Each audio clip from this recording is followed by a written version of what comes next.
Back inside our Huskers Radio Network Broadcast Center, sponsored by Acres. They are the Midwest's premier John Deere dealer, supplying the equipment and service to advance agriculture and much more. Acres, solutions for every field. Greg Sharpe back with you. Delighted to be joined tonight in studio by the interim president of the University of Nebraska, Chris Kabourek. Good to finally meet you. I have not met you.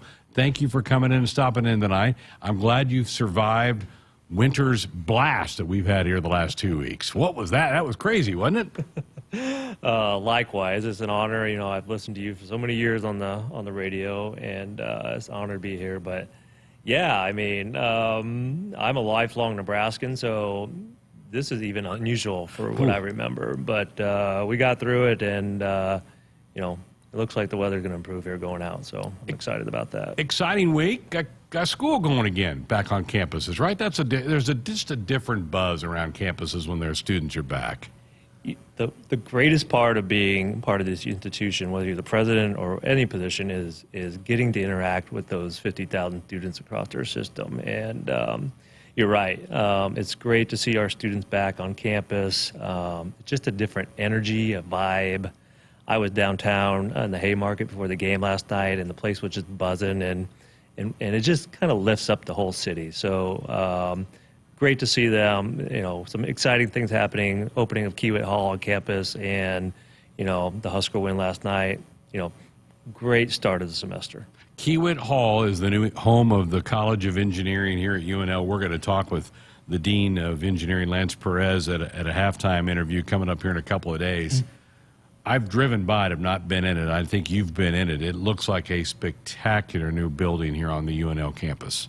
It is amazing, and I hope you and all Nebraskans get a chance to go in and see that space. You know, kudos for Dean Perez for his vision and bringing that to life, and just like Husker Nation, our donors, amazing support to build that $115 million facility, all with private dollars. And it's a game changer, Greg. I was just speaking to a student there on Monday who was from Colorado, and I asked her, you know, why Nebraska? And she said, pointed to this facility, and she's like, you know, she could have went anywhere in the country, but that facility signified the investment Nebraska was making in engineering, and I hope, you know, I get really excited because that's what we need to do in Nebraska. We need to go compete. We have everything in front of us to go be with the best of the best, and we're going to go make those type of investments in those programs and Nebraska's strengths to be world class. And so couldn't be more excited about that facility and what it's going to do for University of Nebraska-Lincoln. Pretty nice welcome back for those engineering students from the semester break to be able to walk into that building on Monday. That's really neat. You mentioned you were in the Haymarket the other night. What do you think of the basketball teams right now here at Nebraska? Wow, what a great game. You know, I'm so happy for Coach Hoiberg and all those players. You know, you weren't here, but 2 weeks ago, Jessica and I talked about it. You know, basketball has a little personal feeling to me because I've refereed college basketball for the past 20-plus years. So I had a behind-the-scenes look. When you're on the court, it's a little different. And just watching those guys compete, and I heard you and Jessica talk about the performance from Rank and amazing. But the most impressive thing to me is, and you guys touched on it, is just the team effort. I mean, it's just not one person. It's somebody every night. Those guys are working, cheering for each other, and the effort that they give on that court each and every night. I mean, that's really what Nebraska's about, you know, giving it everything we got, going competing with the best. And, you know, if we fall short and we do all that, so be it. But when we come up on top, and a little selfishly to come up on top on Ohio State, you know, I may or may not have sent President Carter a text last night with some bragging rights, was even more fun. So great win by the Huskers, but you know, I don't want to leave out Coach Manning and the wrestling program, the amazing thing they do. You know, I'm a native from Davis City, and that's a diehard wrestling community. To see what he's doing with that program is awesome. And then, you know, Coach Williams, you know, the win against Michigan last week, you know, going on the road in Big Ten, you and I were talking a little bit about it at the college referee. I know how hard it is to win on the road, and so those are always going to be tough wins. But every time we can get home and protect the vault, that's what we got to do, and glad to see both programs doing that. Getting busy with Interim President at the University of Nebraska, Chris Kabourek, here on Sports Nightly. How did your background in working in the sports industry, how's that helped you in academia? It's been a great training ground. I was a student athlete in high school, small college. But then, to make a few bucks, I got into refereeing, and that became kind of a side hustle for me for the last 20 plus years. And it's a great training ground because, a basketball game, we're in a confined environment, and it's all about conflict management. You make a call. There's one group that typically agrees with the call. There's another group that doesn't. And that's a lot what we do in leadership positions. We make tough decisions. We try to explain why we made the decision. Not everybody can agree with it. But our goal is to get aligned and make sure, in every basketball game, and this happens every day in terms of a leadership role, there's always that kind of time of chaos. And so our job as referees and leaders is to absorb that chaos, provide calm for everybody and provide hope that we're going to get to the right outcome. So being a basketball official has just been an absolute wonderful training ground for that, in addition to all the wonderful people that you meet, coaches, athletic directors, fellow officials.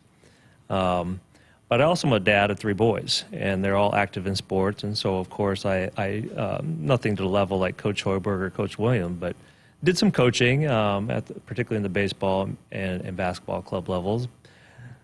And I wish every referee had the opportunity to coach, and I wish every coach had their opportunity to referee, because once you see both sides, you can you get a different perspective on that. And so having that kind of athletic, broad bandwidth of all those things and what athletics means and the things we talked about, how you get a team to pull together with a kind of singular focus and a vision on achieving, uncommonly high expectations, it has really prepared me well for this role, and I bring a lot of that. I will always be a big supporter of all of our athletic programs in the university, and it's really helped me in this role in the first 24 days on the job. Jessica and I were talking in the last segment about Dylan Raiola being at the game last night, and a lot of autograph seekers and people wanting to take selfies with him. Well, that's the athletic 4 or 5-star athlete. You're looking for those 5-star academic performers too, and want to treat them kind of in the same way, right? Absolutely. I mean, kudos to Coach Rule and what he's done recruiting since he got on the ground day one.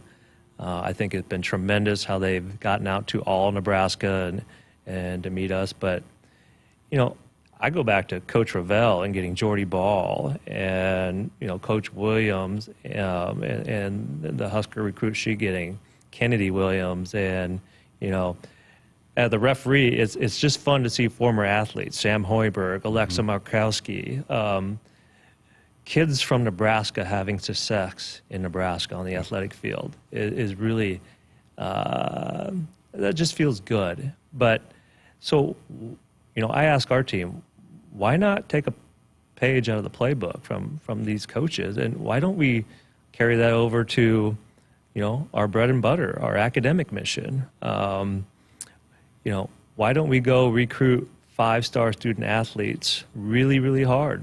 Let them know we want them to stay in Nebraska.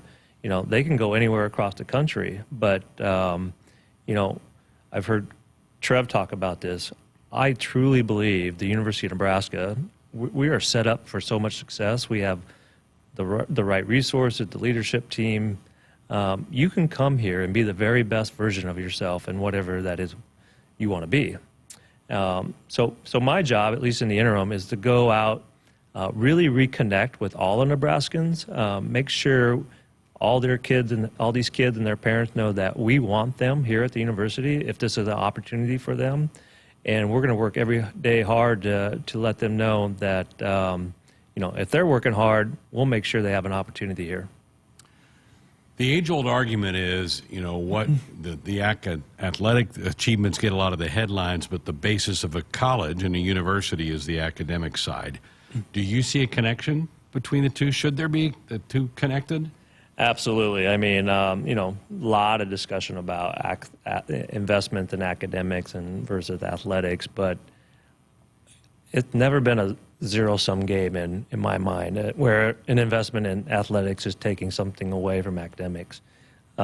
We need both to be really, really strong. I mean, you hit it. Academics will always be our core, our foundation, our pillar, and research and all that. But we also need to be really strong in athletics. An investment in athletics is not only a unifying brand for our state, it's something for us all to rally around, but it's also an investment in our national brand, which is really, really important in terms of we need to recruit more students from outside our borders. We need to recruit talented faculty and staff. And when they have something, they see the investments we make, not only in our athletic program, maybe that's sometimes the front door to get them interested, but then we get them on campus and we show them like a Kiewit Hall or a Hawks Hall at Business College, and they see the kind of programs we have and the investments we made. I tell a lot of people, once we get them here on campus, students, faculty, they really, really like it, and they really enjoy it.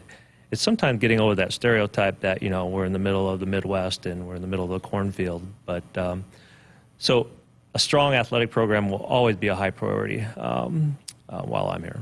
How do you handle the objective, maybe question that turns into an objective saying, well, Trev Alberts is going to go spend this much money on a stadium expansion, that ought to be going to the academic wing of the school. How do you handle that?